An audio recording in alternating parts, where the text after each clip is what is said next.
Well, the main concerns is the misuse of cigarettes, especially disposing of cigarettes. We've had certain incidents recently which have been reported whereby cigarette ends have been thrown out the window and they've landed on prams, they've landed on people's hairs, and also we've had a fire as a result of cigarette ends landing on clothing which has been hanging out to dry.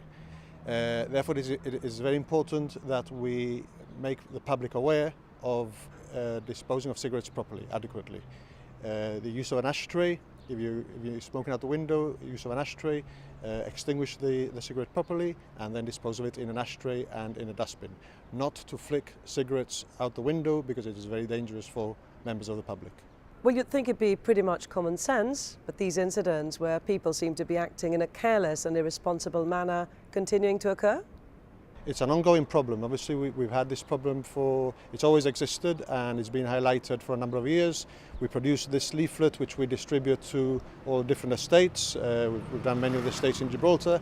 We can only emphasize and make smokers aware of this problem, make sure that they are conscious that this could happen to a family member of theirs, and to follow the guidelines, not only in extinguishing cigarettes properly, but also in other guidelines.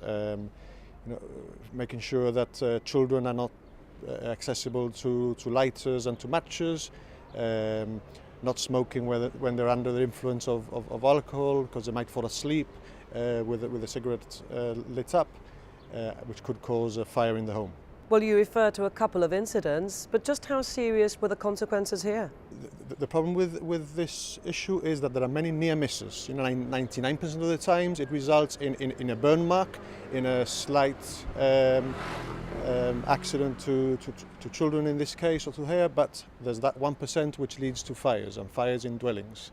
And unfortunately it is usually in your own dwelling, so you need to be responsible for this. People who fall asleep without extinguishing cigarettes properly, people who throw cigarettes and then it ends up burning a neighbour's property. So these are the issues we are encountering, and this is why we want to make the public aware. Usually we have different awareness campaigns during the Christmas period. We focus on cooking activities and on overloading electrical sockets during festive periods, and in this case especially during the summer period when there's a lot of dry weather, on this campaign on the misuse of cigarettes.